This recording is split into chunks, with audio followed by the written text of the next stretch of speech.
Hello, hello again. It's July. July is over.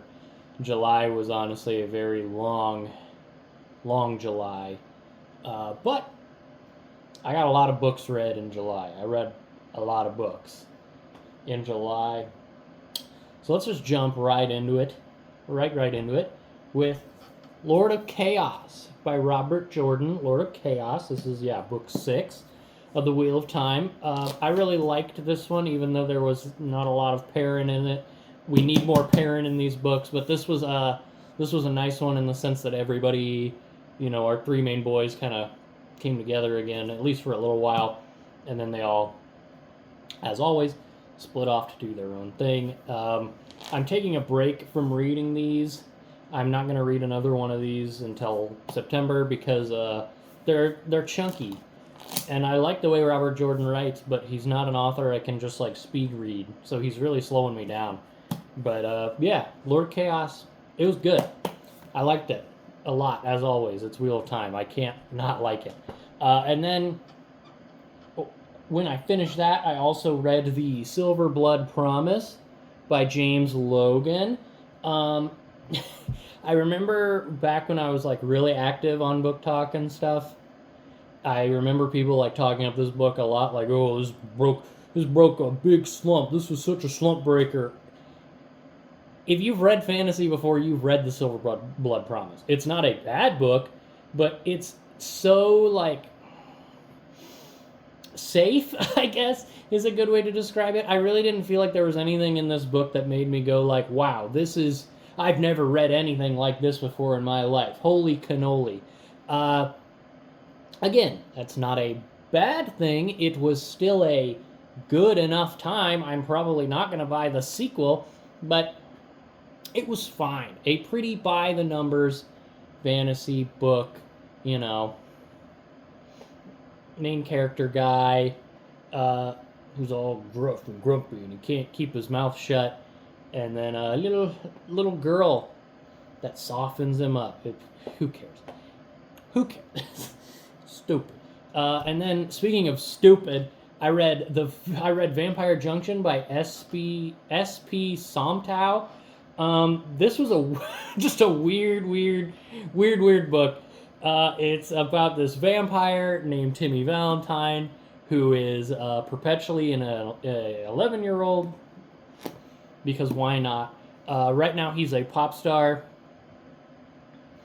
and there's a adult woman psychologist who's like helping him, and there's a lot of unnecessary and very gratuitous sex and violence, and like I get it, it's a horror book that comes with the territory, but when you have like paragraphs talking about dudes like thrusting into piles of skulls, like that's a bit too much for me, dog. That's a bit too much for me.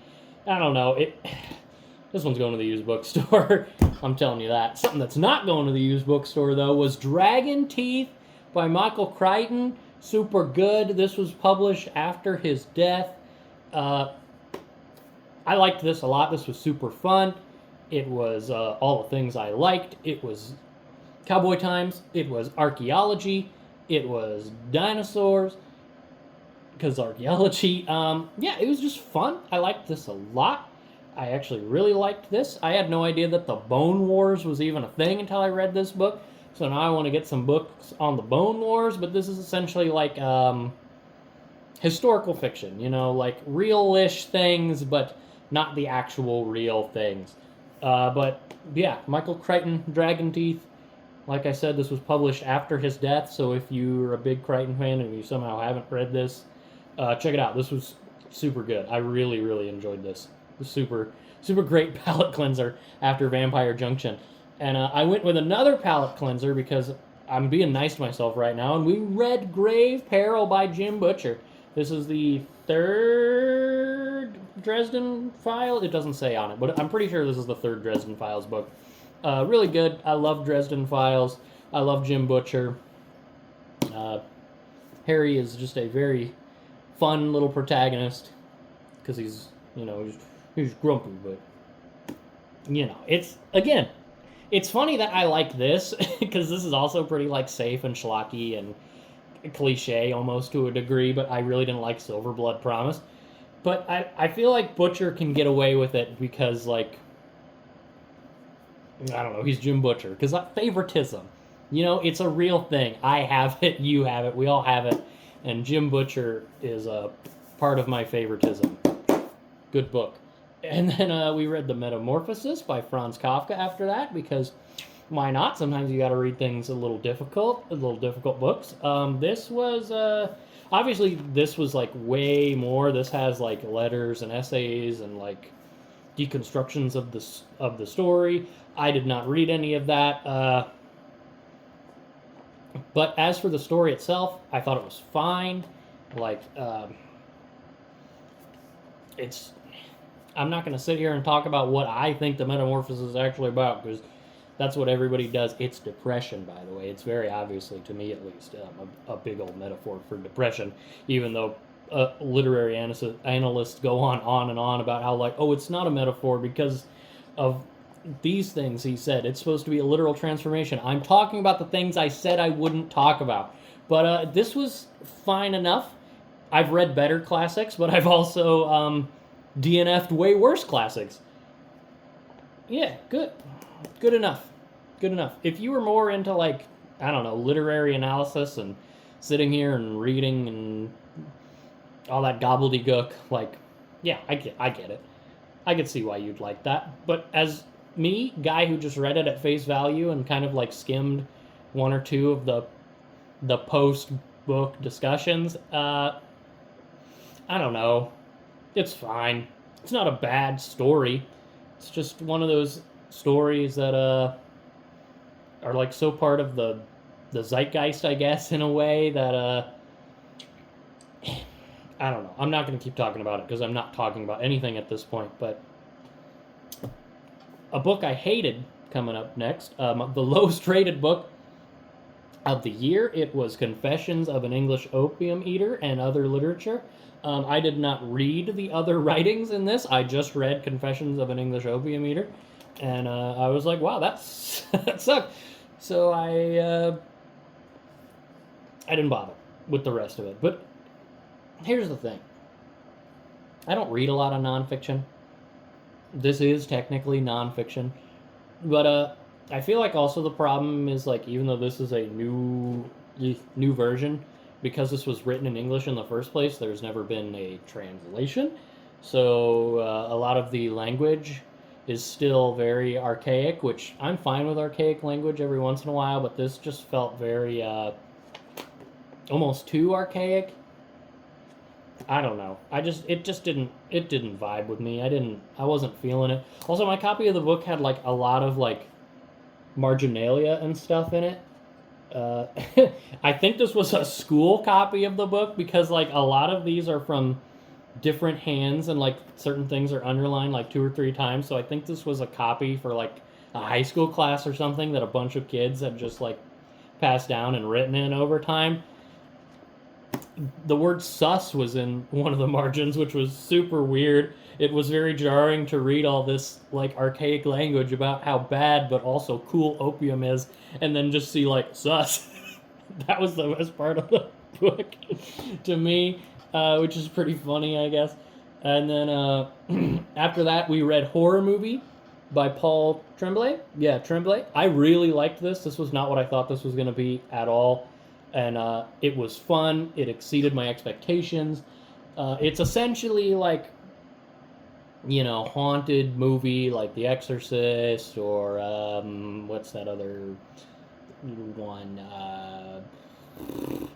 It'll come to me in cold sweats tonight. But it's one of those things where like, you hear about all these movies that are about the devil or demons, and then like a bunch of people who are in them die post like the movie coming out. It's kind of like that, but from the perspective of the one guy who survived, and it's like the past, the present, and then you also get to read the script from the original script from the movie. It's very fun, very very fun. I would definitely recommend it if you're looking for horror that's a little different and not exactly there's no real shock value in that book, I'd say. It's a lot of build up and nuance, which is fun. I liked it a lot. At least considering what I thought it was going to be, I liked it a lot. And then we have Reaper Man by Terry Pratchett. I love Pratchett. I'm always down for a good Pratchett. I don't think this was my new favorite Pratchett. I don't know what my favorite Pratchett would be off the top of my head, but this is the 8th, technically, in release order of the Discworld books. Death is essentially like kicked out of being Death because he has started calling himself a he. He has gone from a concept to a personality. So he kind of gets to hang out on Earth and realize, like, whoa, this is what it's like to be mortal, and this kind of blows, and like the feeling of time constantly rushing by you is really scary, and it was grounding, I guess. That's a weird way to describe a Pratchett, but this was grounding, and this was good. Typical Pratchett. If you've read one Pratchett, you'll probably like all the Pratchetts. Reaper Man. Pratchett. And then the last 2 books I read, we have My Lovely Wife by Samantha Downing.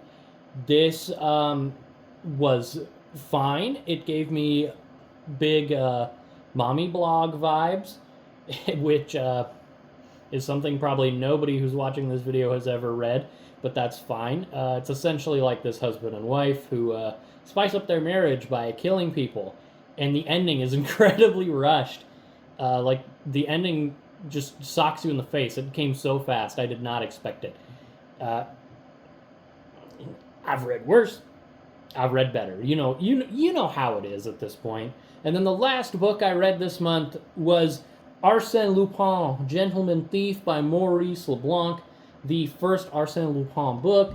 I literally only read that because I really, really like Lupin the Third, the anime. And, I mean, I don't know what I was expecting. I guess I just kind of wanted to see the origin of the character. And it's kind of funny in a weird way because, like, twice in this story, Sherlock Holmes is like, "You beat me, Lupin. Jeez, wow, I can't believe Arsène Lupin, the thief, beat me. Sherlock Holmes, the best detective in all of Europe." It kind of feels like Mary Sue, like self-flagellation in a way, which is really funny. But it was a collection of 9 short stories, technically, I think. It was just kind of slow going. It wasn't bad. I like the character of Lupin. He's pretty, I mean, he's nothing like the Lupin of the anime, obviously. But he is definitely that archetypal, like, perfect gentleman thief that can do no wrong. Again, like I said, Mary Sue, or whatever the boy version of that is.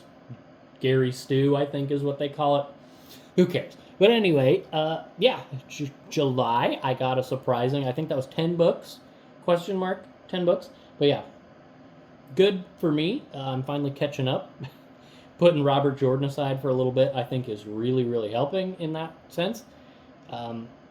Right now I'm reading Absolution, which is the 4th book in the Southern Reach trilogy, which isn't a trilogy anymore, by Jeff Vandermeer. I loved the Southern Reach trilogy. I read that 2022, 2021, somewhere around there. I thought it was super fun. It gave me big Control vibes, and I love Control. That's like one of my favorite video games ever. Just great.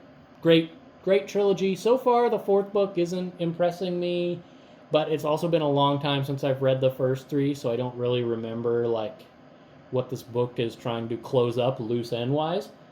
But that's for next time. So thank you. I hope your July was good, and I hope you're reading lots of good books. Good night.